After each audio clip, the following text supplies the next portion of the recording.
All right, I want you to imagine you're 55 years old. You've played by the rules your entire adult life, right? You've raised a family, supported aging parents, and held down a steady job through all the economic ups and downs.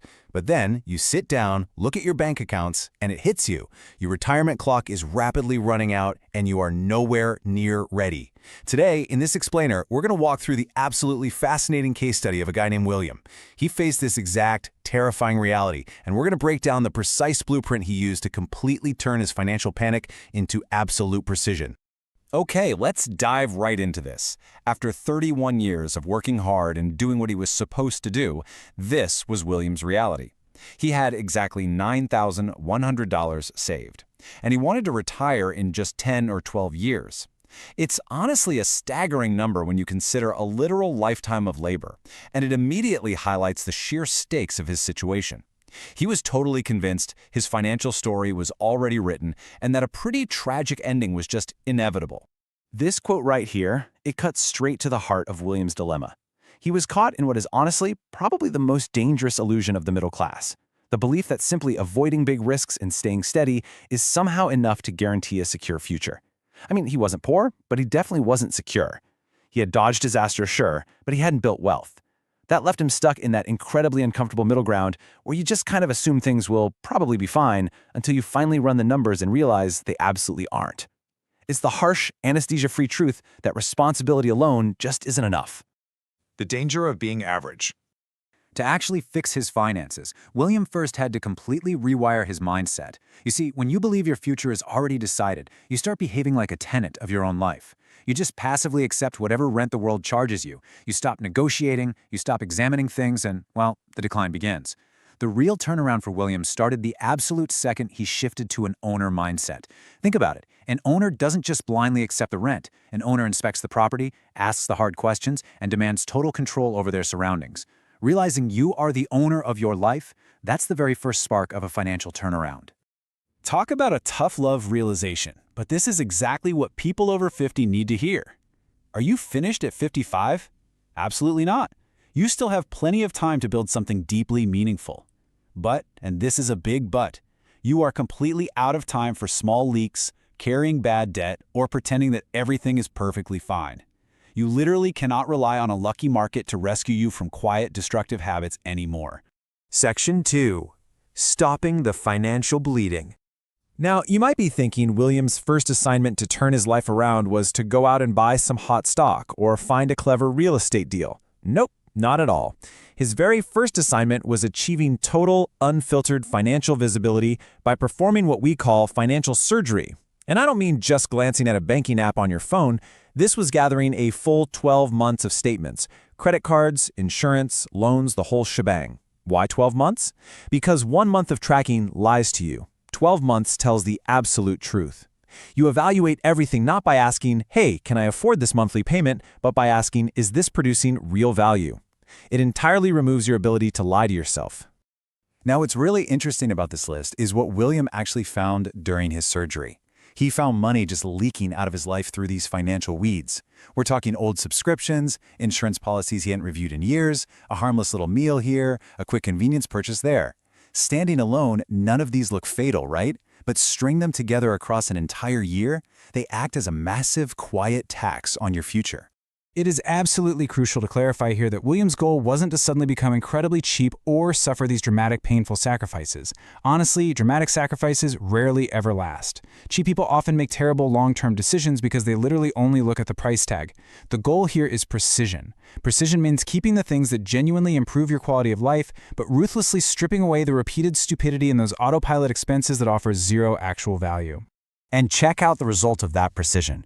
Within just 60 days, William freed up $1,350 a month. Now, did that make him rich overnight? Of course not. But it gave him the most vital thing of all, a psychological lever. It proved to him that his situation wasn't completely helpless. He actually had room to move. And once you find that lever, you finally stop feeling like a victim. Section 3. Building a boring machine. You know, late-stage panic is incredibly dangerous. Impatient people feel like they're falling behind, and suddenly they become super vulnerable to terrible investments that are just masking his grand ambition. So the crucial point is this: when you start late, you don't need a miracle. A miracle is some complicated private real estate deal pitched by a buddy that requires a ton of luck and speed. What you actually need is a machine. A machine is repeatable. It's boring. It is dependent entirely on your consistent behavior, not on luck. A machine survives recessions, market drops, and even your own bad moods. Good, boring predictability is just incredibly underrated. To build that exact machine, William adopted 3 unbreakable rules for late starters. Number 1, no investment you can't explain in plain English. Number 2, no debt with an interest rate that is working against you while you sleep. And number 3, absolutely 0 major financial decisions made out of fear, embarrassment, or social pressure. Let's be real. When you are over 50, your primary job isn't maximizing your returns. Your primary job is stopping permanent damage and becoming incredibly hard to destroy. Section 4. The power of consistency. When you first apply this blueprint, progress is going to be pretty much invisible for a long time. It's exactly like excavating the foundation of a skyscraper. It looks like slow, messy, muddy work for months, until suddenly the steel structure shoots up and everyone thinks it was built overnight. This happens because William had entered what is known as the compression window. This is a critical, totally irreplaceable period. Most people waste this window because, frankly, they lack patience. They try to constantly optimize, tweaking and changing strategies every few months. But constant optimization destroys progress, because every single pivot resets your momentum. In this window, you need fewer changes and way more discipline. To put that into perspective, there is a harsh mathematical reality here that most late starters completely misunderstand. The cost of waiting isn't linear. If you delay taking action by just 1 year, you don't just lose that 1 year's initial savings. You lose the compounding of absolutely everything that year would have produced for the rest of your life. It's wild. The true cost increases exponentially the longer you wait. Knowing this math, William made his most profound psychological shift yet. He stopped waking up every day asking the anxiety-inducing question, is this enough? Enough is just an emotional, moving target.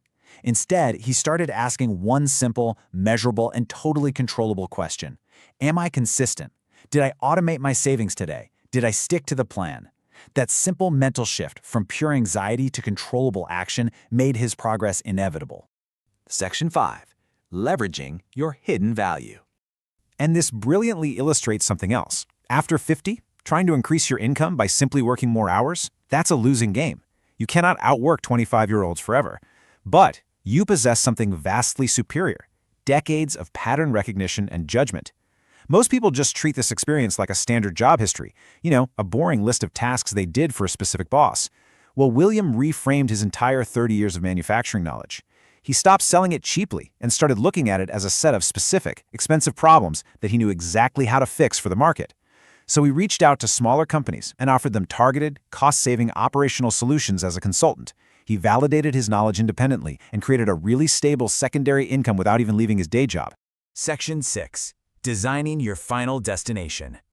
Listen, you simply cannot operate without a defined endpoint. Saying you want to feel secure or feel comfortable is kind of useless, right? Because those are emotions, not mathematical targets. So William had to calculate his target number. This is the exact, specific amount of income he needed his assets to generate so he could live without depending on his own labor. Defining this strict target number changed absolutely everything for him. He could now measure every single financial decision against this specific destination. It completely removed that endless, wandering uncertainty that causes so many people to just abandon perfectly good financial plans right in the middle of their journey. Fast forward a few years. When William looked back on this entire process, he didn't boast about becoming extraordinarily wealthy. He wasn't bragging about some crazy investment percentages. He simply said, "For the first time, I am not worried." He had finally bought back his time. He completely removed that constant, heavy background stress of financial panic that, honestly, so many of us don't even realize we're carrying until it's finally gone.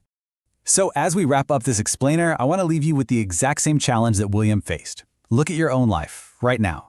Are you simply funding an unexamined lifestyle on autopilot, just blindly paying whatever rent the world demands? Or are you finally ready to apply some ruthless precision, stop the financial bleeding, and start building a boring, predictable machine designed to buy back your time? The choice and the control